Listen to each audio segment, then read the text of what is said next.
नमस्ते दर्शकबिन्दहरू, यहाँहरूलाई हार्दिक स्वागत गर्न चाहन्छु आजको यो नयाँ एपिसोडमा।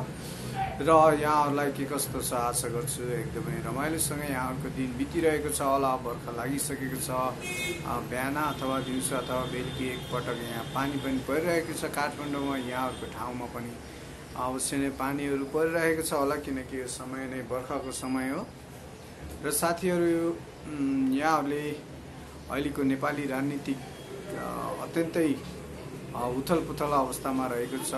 कुनै पनि एउटा चाहिँ राम्रो सम्भावना अब देशमा चाहिँ शान्ति छाउनी भयो र कुनै पनि क्षेत्रमा अब विकासको लहरहरू फैलिने भयो र सम्पूर्ण नेपाली जनताहरूलाई अब राहतको महसुस हुने भयो भन्ने किसिमका कुनै पनि त्यस्ता योजनाहरू सुन्न पाइएको छैन।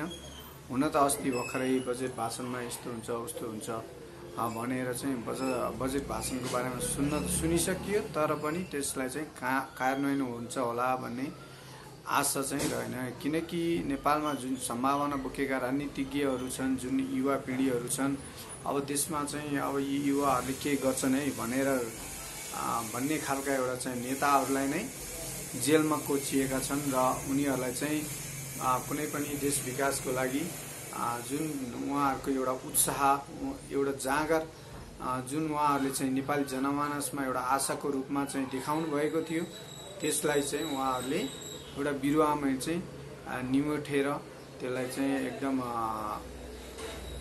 सशक्त नबनाइकन एकदम चाहिँ कमजोर बनाइदिनु भएको छ, जुन चाहिँ नेपाली जनताहरूको लागि अत्यन्तै एउटा चाहिँ कुठाराघातको रूपमा लिइरहेको छ। त्यसै क्रममा अहिले चाहिँ एउटा आशा बोकेका नेता राष्ट्रिय स्वतन्त्र पार्टी का नेता हुनुहुन्थ्यो, जुन चाहिँ रवि लामिछानेजी, उहाँ चाहिँ छुट्नुहुन्छ भने धेरैले चाहिँ आशा गरिएको थियो। त्यो आशा अनुरूप चाहिँ रिजल्ट पाउन सकिएन। अझै विभिन्न लान्छना अथवा उहाँले गर्नुभएको छ अथवा यहाँ गर्नुभएको छैन।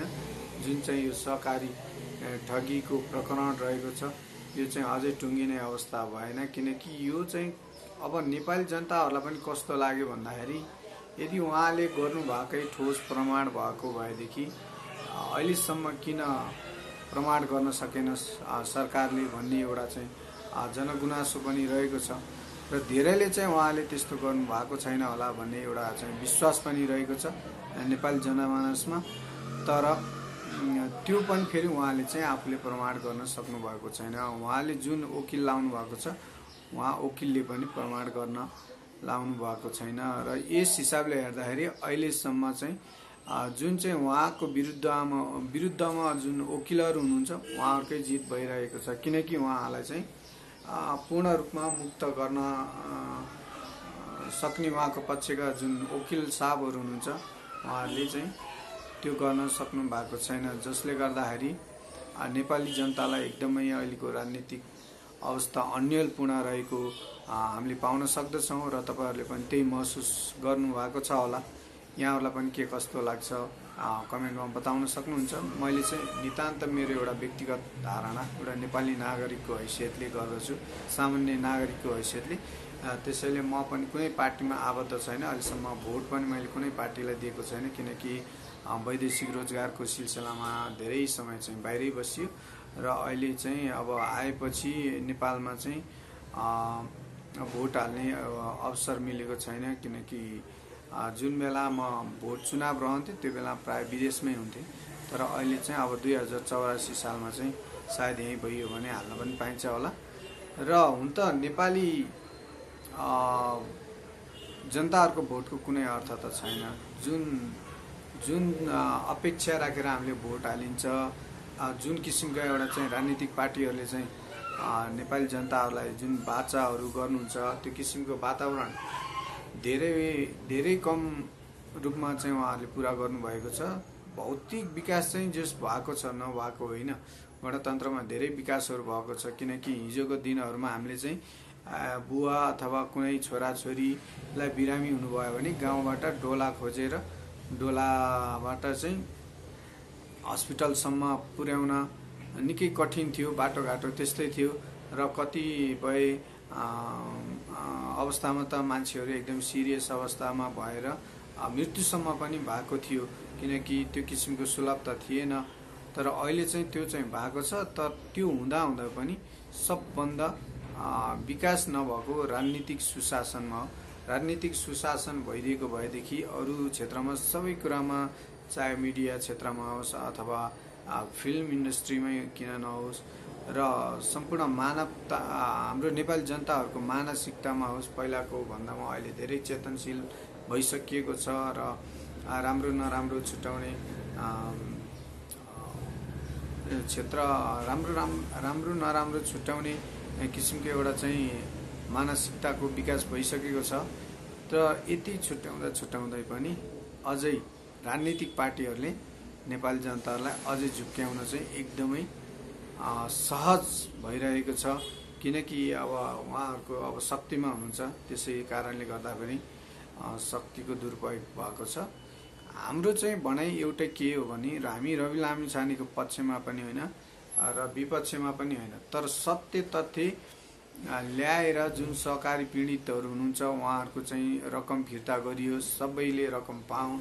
किनकि धेरै जसो जनताहरूले चाहिँ आफ्नो दुःख पसिनाले जोडेको सम्पत्ति सहकारीमा जम्मा गरियो भने त्यही किसिमको चाहिँ प्रफिट मिल्छ भनेर उहाँहरूको त्यो आशा अनुरूप जम्मा गर्नुभएको थियो। तर विभिन्न नेपाली जनता, रवि लामिछाने मात्र नभइकन अन्य सहकारी सञ्चालकहरू जो हुनुहुन्छ उहाँहरूले चाहिँ त्यसलाई चाहिँ त्यो आशालाई कुठाराघात गरेर ठगिदिनु भएको छ र उहाँहरू जेलमा बस्नु भएको छ। जेलमा आनन्दले त बस्नु भएको छ कि छैन त्यो चाहिँ अब त्यहाँभित्रको कुरा हो। तर यहाँ चाहिँ जो मान्छेहरू पैसा उहाँहरूको चाहिँ ठगिएको छ, जो चाहिँ यो सहकारी पीडित हुनुहुन्छ उहाँहरूको लागि चाहिँ एकदम मन पोलिरहेको हुन्छ। किनकि एउटा सपना बोकेर अहिलेको अवस्थामा लाखौँ करोडौँ घाटा हुँदाखेरि कुन मान्छेलाई पो मन पोल्दैन र होइन साथीहरू। त्यसैले उहाँहरूको चाहिँ सर्वप्रथम जुन सहकारी पीडितहरू हुनुहुन्छ उहाँहरूलाई चाहिँ राहत साथै उहाँहरूको रकम तुरुन्त सरकारले चाहिँ फिर्ता गरियोस्, छानबिन गरोस् र रवि लामिछानेलाई पनि एउटा देशमा चाहिँ आशा बोकेको नेताको रूपमा हामीले चाहिँ सम्पूर्ण नेपाली जनताहरूले लिएको अवस्थामा उहाँलाई पनि चाहिँ जेलमै राखेर यसरी चाहिँ होइन सत्य तथ्य बाहिर नल्याइकन न उहाँ दोषी हुनुहुन्छ न निर्दोष हुनुहुन्छ। यस्तो अवस्थामा धेरै लम्ब्याएर एउटा चाहिँ निर्णय लिनलाई यत्रो समय लगाएर थुनिदिँदाखेरि चाहिँ देशमा चाहिँ एउटा चाहिँ सम्पूर्ण नेपाली जनताहरूलाई एउटा चाहिँ उहाँप्रतिको विश्वासमा पनि आँच पुगेको छ र सायद उहाँले पनि देशको लागि केही गर्नुहुन्थ्यो कि युवाहरूको लागि चाहिँ रोजगारको अवसरहरू ल्याउनुहुन्थ्यो कि भन्ने धेरै नेपाली जनताहरूलाई चाहिँ एउटा आशा थियो। त्यो आशाबाट पनि वञ्चित भइएको छ र धेरैलाई चाहिँ अब देशमा सुशासन पनि होला र भ्रष्टाचारले चाहिँ जुन एकदमै ज्वरो गाडेको छ त्यो ज्वरोबाट नै उहाँले चाहिँ उखाल्नु होला भन्ने एउटा आशा पनि रहेको थियो। र उहाँको कार्यकालमा धेरै किसिमका चाहिँ त्यो जुन नेपालमा जुन अब ती 12 भाइ बनाउँदाहरूले जुन किसिमको यहाँ चाहिँ आफ्नो वर्चस्व कायम गर्नुभएको थियो त्यो वर्चस्व जमाउनदेखि उहाँले चाहिँ वञ्चित गर्नलाई ठुलो प्रयास गर्नुभएको थियो।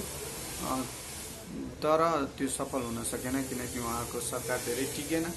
यस्तो चाहिँ सरकार नेपाली जनताको लागि एकदमै नराम्रो हुन्छ।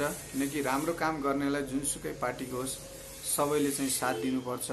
यदि र अहिले पनि तपाईको चाहिँ अहिलेको सरकारले पनि भ्रष्टाचारीहरू जो हुनुहुन्छ र जसले भ्रष्टाचार गर्नुभएको छ उहाँहरूलाई चाहिँ एकदमै नेपाल आमाको शत्रु हुन् भन्ने तरिकाले सजाय दिएर हुन्छ अथवा उहाँहरूले गरेका कार्यहरूको लागि चाहिँ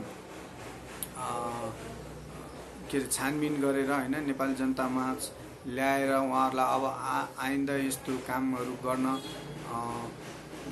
गर्नबाट चाहिँ वञ्चित गराएर देशलाई चाहिँ एउटा समृद्ध नेपाल, सुशासित नेपालको रूपमा चाहिँ अगाडि लान सकियो भने पक्कै पनि नेपाली जनताहरूलाई एकदमै राहतको महसुस हुनेछ। त्यो किसिमको चाहिँ नेपाली राज्यको जुन वर्तमान सरकार रहेको छ त्यो किसिमले अगाडि बढोस् भन्ने पनि हाम्रो चाहना रहेको छ। र अब बालेनले पनि धेरै राम्रो गर्नुभएको थियो। उहाँलाई पनि विभिन्न आरोप प्रत्यारोप लगाएर उहाँलाई पनि बाधा व्यवधान पुर्याइराखिएको छ। त्यसैले अब अहिले सुनिएको छ फेरि पनि के अरे तपाईँको रवि लामिछानेजीलाई थुनामै राख्ने कुरा आइरहेको छ। उहाँलाई चाहिँ निष्पक्ष ढङ्गबाट छिटोभन्दा छिटो तपाईँको चाहिँ जेलबाट मुक्त, यदि निर्दोष हुनुहुन्छ भने छिटो मुक्त होस्, यदि दोषी हुनुहुन्छ भने उहाँलाई कारवाही होस् र यो म्याटरै बन्द होस्। यो म्याटरले गर्दाखेरि धेरै किसिमका चाहिँ बाधा व्यवधानहरू पनि आइरहेको छ र नेपाली जनताहरूलाई पनि एउटा अहिलेको सरकारप्रति एकदमै अन्यलपूर्ण भाव रहेको छ, जसले गर्दाखेरि देशमा विकास हुन पनि एकदमै कठिन भइरहेको छ। अब बर्खाको समय आइसक्यो, नेपालमा भौतिक विकासहरू पनि यस्ता यी मुद्दाहरूले गर्दाखेरि बिचैमा रोकिन सक्छ। फेरि नेपालमा आन्दोलनको अवस्था आउन सक्छ र विभिन्न पार्टीहरूले आन्दोलनको पनि तयारी गर्दैछन्, जस्तै राजावादी हुन् अथवा हाम्रो अब दलित सङ्गठनहरूले पनि आन्दोलनको लागि तयारी गर्दैछन्। यस्तो किसिमको वातावरण नआइकन एउटा चाहिँ नेपाललाई शान्तिपूर्ण वातावरण होस्, नेपाल एउटा चाहिँ शान्ति भूमि रहोस् कसैलाई पनि। अनि तपाईँको चाहिँ जब आन्दोलन हुन्छ त्यसपछि देश अस्तव्यस्ततातर्फ लान्छ र आन्दोलनले नेपाली जनतादेखि लिएर सम्पूर्ण नेपालीलाई नै घाटा पार्छ। घाटा परेपछि यहाँको चाहिँ जीवन एकदमै दैनिक क्रियाकलाप सञ्चालन गर्नको लागि पनि एकदमै कठिन हुन्छ। र साथीहरू, यति भन्दै मेरा 2 शब्द यहीँ टुङ्ग्याउन चाहन्छु। हस्त, नमस्ते, हरे कृष्ण।